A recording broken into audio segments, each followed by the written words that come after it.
Baik rekan-rekan, akan saya mulai ya. Aku model kontraknya, kalau live reportnya nanti sama Okta. Baik, bismillahirrahmanirrahim. Assalamualaikum warahmatullahi wabarakatuh.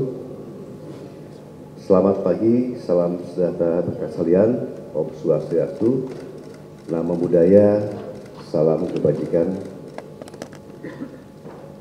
Yang saya hormati hadir di sini Pak Wakapolda Metro, Pak Brigjen Dekananto, juga hadir di sini Pak Dirkrim, Pak Kombes Iman, serta Pak Sudit ya, Pak Akta dengan Humas dan Humas, dan juga seluruh rekan-rekan media sekalian yang saya cintai, saya banggakan. Mungkin langsung saja perlu saya sampaikan di sini bahwa Polda Metro Jaya telah menetapkan 8 orang tersangka dalam perkara pencemaran nama baik, fitnah, dan manipulasi data elektronik yang dilaporkan oleh Bapak Insinyur Haji Joko Widodo. Penetapan ini dilakukan setelah melalui proses asistensi dan gelar perkara, di mana proses tersebut melibatkan ahli dan pengawas, baik dari eksternal maupun internal. Untuk ahli yang dilibatkan adalah ahli pidana, ahli ITE, ahli sosiologi hukum, ahli komunikasi sosial, dan ahli bahasa. Itu yang kita minta keterangan sebagai saksi ahli. Selanjutnya perlu kami sampaikan bahwa gelar perkara penetapan tersangka yang dilaksanakan di Direktorat Reserse Kriminal Umum juga melibatkan dari eksternal, ya, dari Wasda, dari Wasidik, ya, Propam, dan juga Bikum, dengan dukungan hasil penyidikan yang komprehensif, ilmiah, dan pemeriksaan berbagai ahli dari bidangnya masing-masing. Berdasarkan hasil penyidikan, kami menetapkan 8 orang sebagai tersangka yang kami bagi dalam 2 klaster. Antara lain, 5 tersangka dari klaster pertama yang terdiri atas Lasama, ES, KTR, MRF, RE, dan DHL. Untuk tersangka dari klaster ini dikenakan pasal 310 dan atau pasal 311 dan atau pasal 160 KUHP dan atau pasal 27A junto pasal 45 ayat 4 dan atau pasal 28 ayat 2 junto pasal 45A ayat 2 Undang-Undang ITE. Untuk klaster kedua, ada 3 orang yang akan ditetapkan sebagai tersangka, antara lain atas nama RS, RHS, dan TT.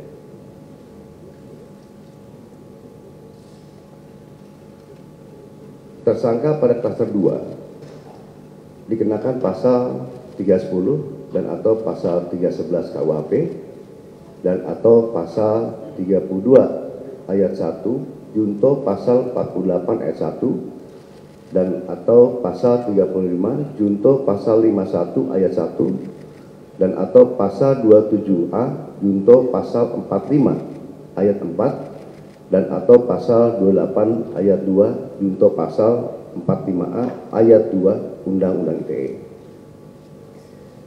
Rekan-rekan media yang saya banggakan, dalam prosesnya penyidik telah memeriksa 130 saksi dan 22 ahli dari berbagai bidang yang terdiri dari 1. Dewan Pers, 2. Keterbukaan Informasi Pusat, yang ketiga Dirjen Peraturan dan Perundang-undangan dari Kemenkumham, Yang keempat, akademisi digital forensik. Yang kelima, asosiasi digital forensik. Yang keenam, praktisi digital forensik. Yang ketujuh, ahli bahasa Indonesia. Yang kedelapan, ahli sosiologi hukum. Yang kesembilan, ahli psikologi massa. Yang kesepuluh, ahli komunikasi sosial. Yang kesebelas, ahli anatomi dari UI. Yang ke-12 ahli hukum ITE. Yang ke-13 ahli hukum pidana. Yang ke-14 SDM Kesehatan Kemenkes. Yang ke-15 Lab Dokumen dan Digital Forensik. Selain itu, penyidik juga telah menyita 723 item barang bukti termasuk dokumen asli dari Universitas Gadjah Mada yang menegaskan bahwa ijazah isi Joko Widodo adalah asli dan sah. Hal tersebut juga diperkuat oleh hasil pemeriksaan dari Puslapor Polri dalam aspek analog dan digital. Berdasarkan temuan tersebut, penyidik menyimpulkan bahwa para tersangka telah menyebarkan tuduhan palsu dan melakukan edit serta manipulasi digital terhadap dokumen ijazah dengan metode analisis yang tidak ilmiah dan menyesalkan publik.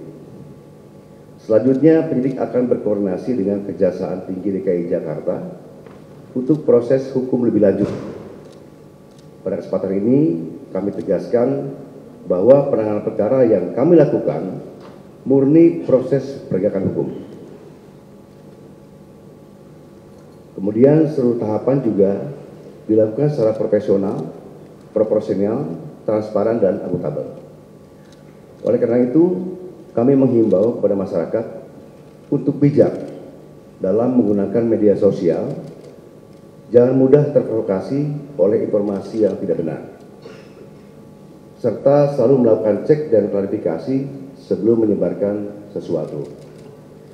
Mari kita jaga bersama suasana yang sejuk, aman, dan tertib agar ruang publik bisa selalu nyaman dan kondusif. Demikian yang kami sampaikan. Sekian, terima kasih. Wassalamualaikum warahmatullahi wabarakatuh. Om Santi Santi Om. Namo Buddhaya, salam kebajikan. Terima kasih. Baik, mungkin silakan dari rekan-rekan media, mungkin ada yang mau ditanyakan.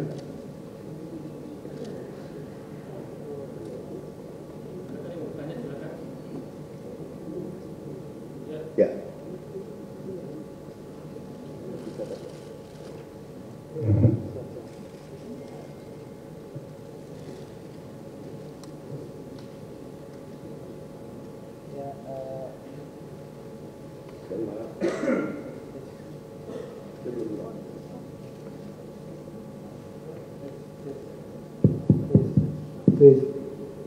Izin Pak Kapolda, Pak Kapolda, Pak Dir, Pak Kasubdit, saya Adi Anugrahadi dari liputan6.com. Ada dua yang ingin saya tanyakan, pertanyaan ringan saja. Yang pertama, bagaimana Polda Metro Jaya memastikan bahwa kasus ini diusut sampai ke tahap pengadilan. Yang kedua, yang kita tahu bahwa jarak antara pengumuman yang dilakukan oleh Barreskrim Polri dengan yang disidik oleh Polda Metro Jaya itu kan ada kaitannya gitu loh. Pada saat Barreskrim Polri mengumumkan bahwa tidak ada unsur pidana di dalam laporan ada aliansi masyarakat itu, apa yang membuat kasus ini terbilang lama dalam proses penyidikan? Apakah itu kaitannya dengan unsur pasal yang disangkakan oleh Polda Metro Jaya terhadap para terlapor atau seperti apa gitu? Terima kasih.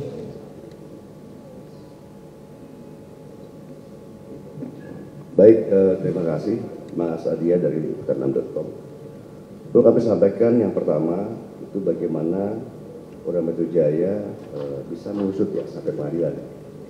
Yang jelas kita melakukan tahapan-tahapan. Ya, di sini tahapan untuk kepolisian adalah tahapan penyidikan. Nah, nanti kami akan koordinasi dengan pihak kejaksaan untuk masuk ke tahap ke penuntutan. Ya, dan juga nanti dari pengadilan juga tuh keputusan seperti apa nanti akan masuk ke persidangan seperti itu. Ya. Jadi masing-masing instansi kita punya kewenangan masing-masing ya. Kalau tugas kita adalah sampai ke penyidikan seperti itu, Mas ya. Dan yang kedua, kenapa untuk Baresim dengan dalam penyidikan ini dan Polda Metro agak lama? Terus terang aja banyak sekali item ya barang bukti digital forensik yang diperlukan oleh kita. Pemeriksaan itu tidak cepat, ya pasti memerlukan waktu yang lama.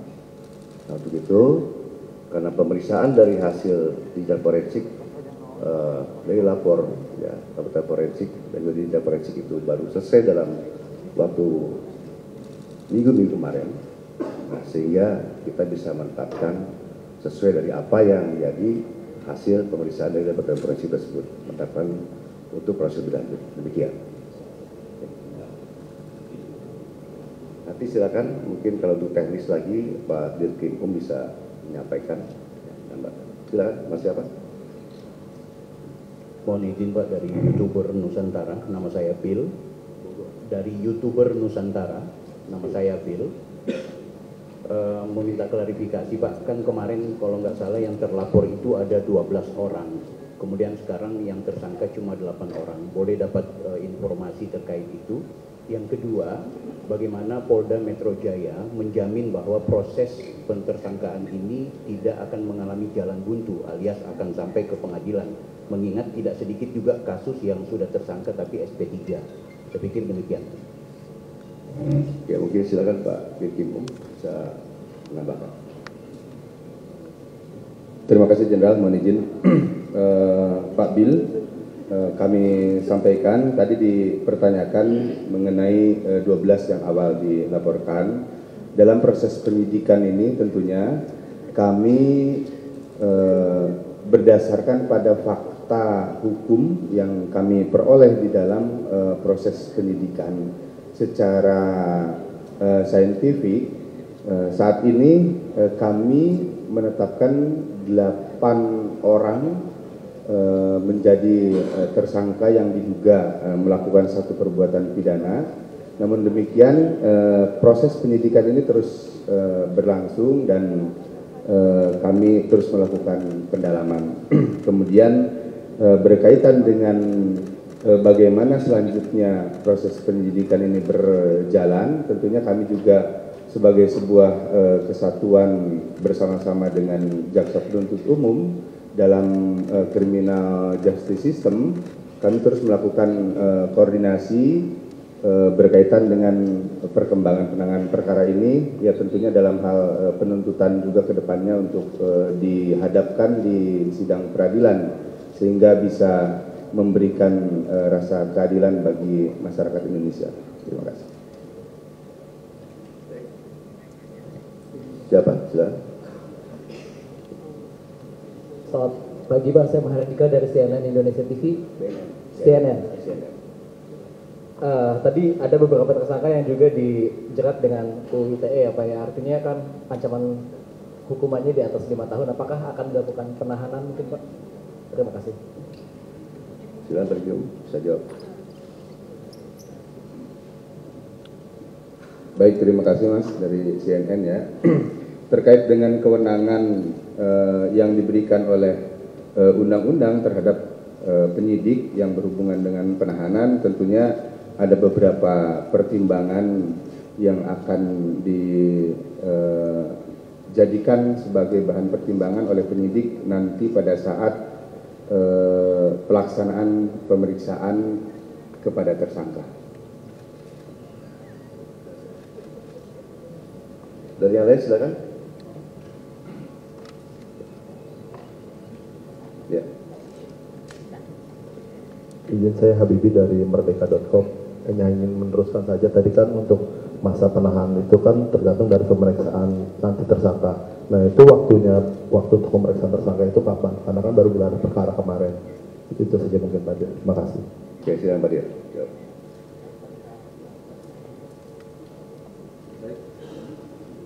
Terima kasih. Tentunya kita setelah ini akan mengirimkan surat panggilan kepada yang bersangkutan. Kami berharap mudah-mudahan dari para tersangka bisa memenuhi panggilan kami sehingga hak yang bersangkutan sebagai warga negara untuk menyampaikan klarifikasinya dalam bentuk berita acara itu dipenuhi juga oleh yang bersangkutan. Silakan satu lagi ya.